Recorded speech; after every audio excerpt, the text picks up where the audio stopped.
Morning, I'm Dot Late. This is Chapter 10, Lou Smit for the defense.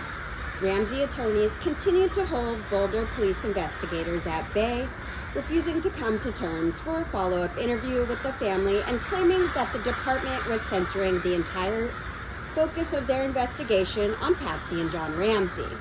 This was not the case, but Boulder investigators were not about to talk publicly about the steps they were taking in an active murder investigation.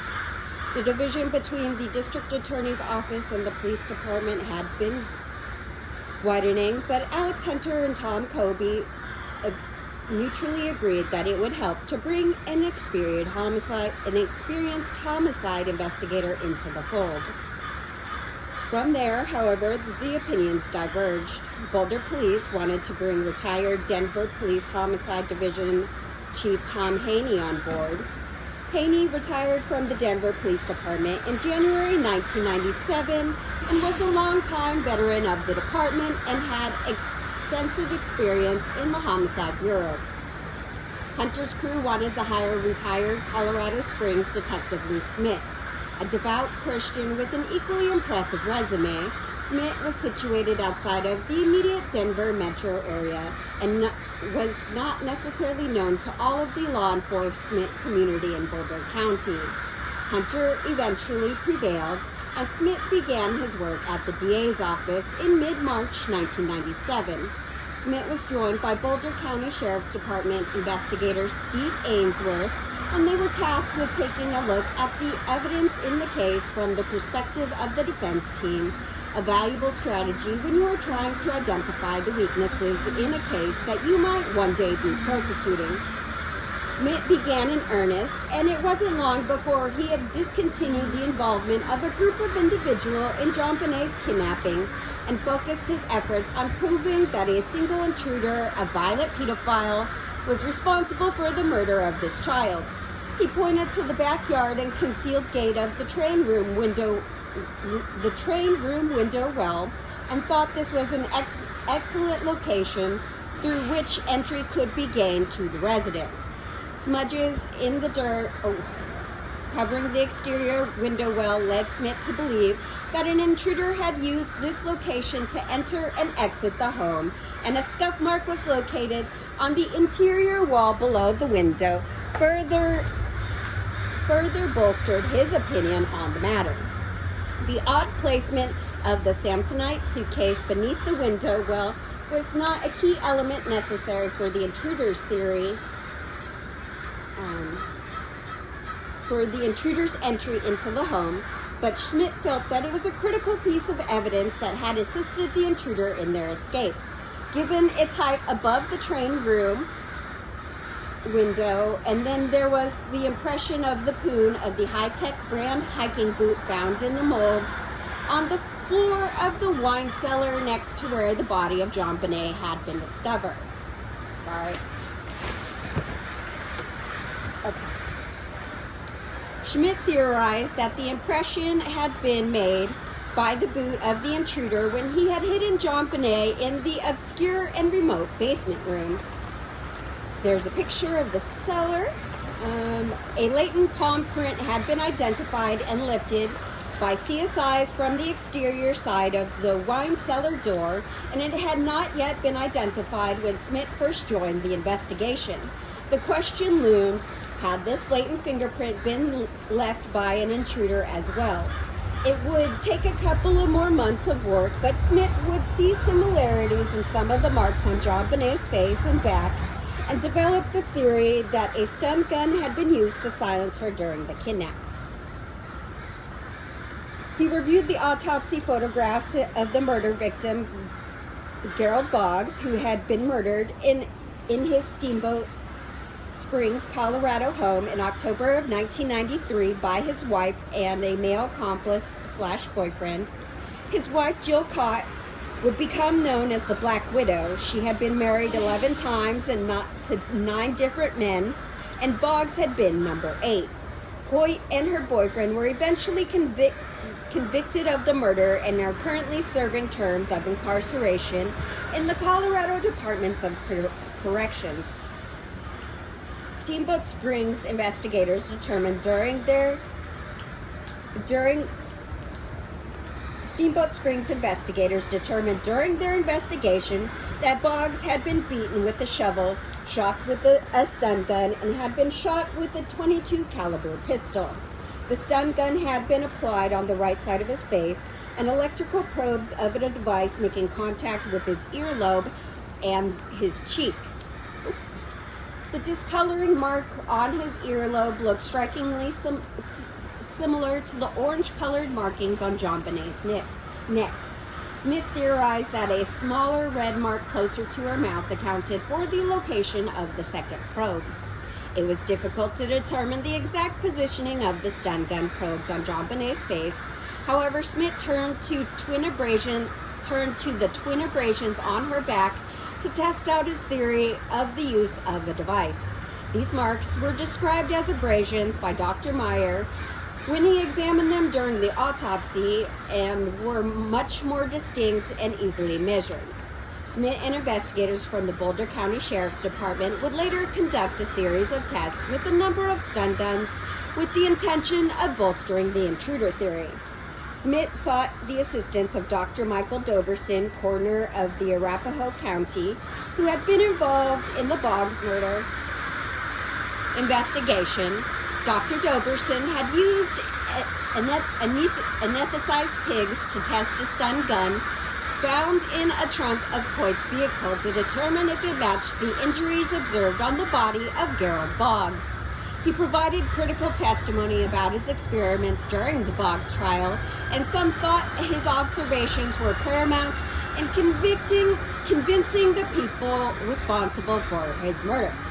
Smith arranged to have the same type of experiments conducted in JonBenét's investigation, and he would eventually declare that the Air Taser brand stun gun was most likely the instrument used in this crime. It was Smith's contention that a single intruder... Oh, everyone's waking up. I don't even know if I'm in frame. Oh no.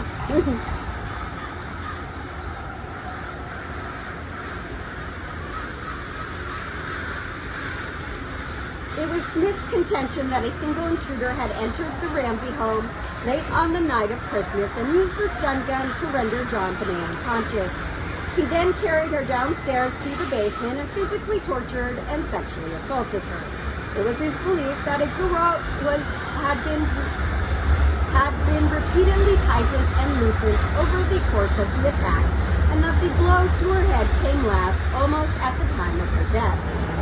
Boulder investigators had contacted the manufacturer of Air Taser stun gun that Smith ultimately declared to be the weapon used in this murder, and they were told in no uncertain terms that the marks on JonBenet's body would not have been created by their device.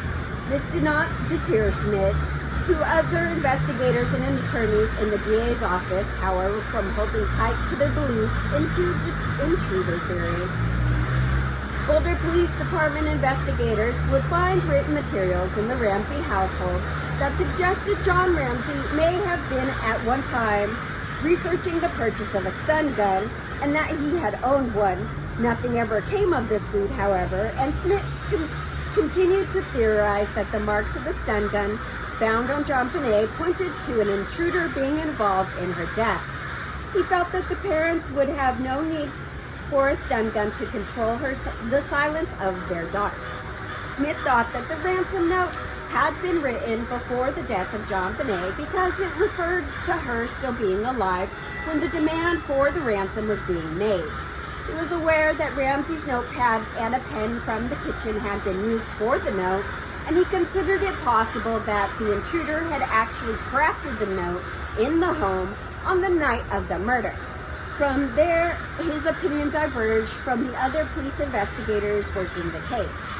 Document examiners had not been able to rule out Patsy Ramsey as the author of the note, but Smith was dubious about the police view that she had authored it. He didn't think that JonBenet's murderer would have had the composure to write the note after having committed this brutal murder. Smith just didn't buy into the concept that the note was crafted as a part of a staging of a cover-up. I am aware that Smith had a number of spirited conversations with Boulder investigators regarding some of the evidence collected in the case. He and Steve Thomas went around and around over the spider webs in the train room window well and the scuff marks located on the wall beneath the window. Boulder Police Department investigators didn't believe anyone used the window to either enter or exit the home, and the broken window well and scuff mark were explainable by John Ramsey's earlier forced entry into his home. Smith would later tell reporters that photographs of JonBenét's room showed no signs of a struggle, more importantly, that the sheets on her bed were clean.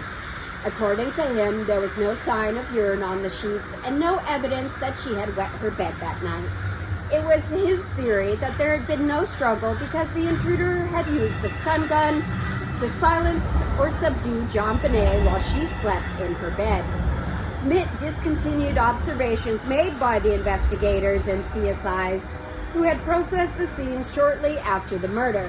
The sheets on JonBenét's bed reeked of urine. Smith and Hofstorm would subsequently share their theory of the use of the stun gun with the Ramsey family and their attorneys in an interview conducted in June 1997.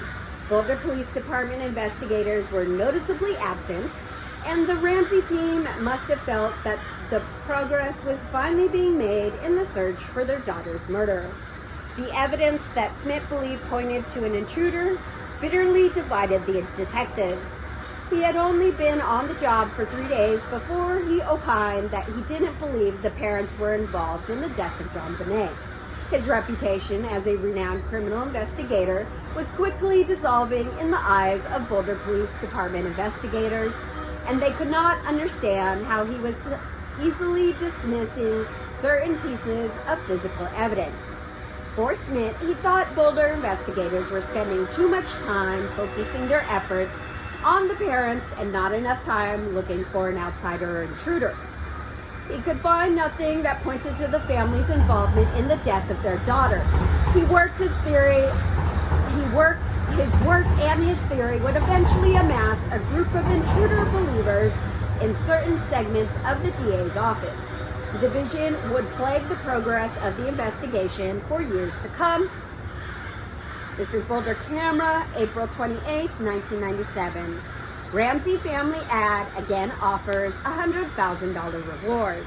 The family of JonBenet Ramsey placed a quarter-page ad restating their $100,000 reward for information about their daughter's killing in Sunday's edition of Boulder Daily Camera.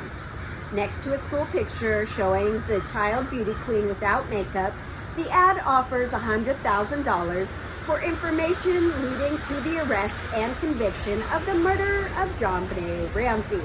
The ad says that the 6-year-old girl was murdered Christmas night in her home by an unknown person or persons. It says that the reward is offered by JonBenet Ramsey's Children's Foundation, and the family urgently requests that if you have any knowledge which can assist in solving this crime, to please contact 303-443-3535 or Crime Stoppers at 303-440-7867. JonBenet's body was found in the basement of her parents' Boulder home on the morning of December 26th after Patsy and John Ramsey reported finding a ransom note demanding $118,000 for the girl's return. This is CNN U.S. News, April 30th, 1997. Police spokeswoman Leslie Ahom told CNN Wednesday that Patricia Ramsey has yet to turn in a fifth handwriting sample requested by investigators who have ruled out her 53-year-old husband as the writer of the note. But she said investigators expect her to do so. Okay, welcome to Pioneer Square. I want to show you a Christmas tree. Look at the tree.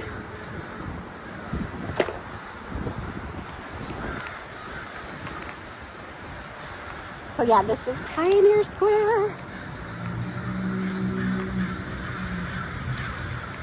And then this is where we drop the ball for the New Year's. So the City TriMet Center, food carts, the historic Nines Hotel, and then the City Park.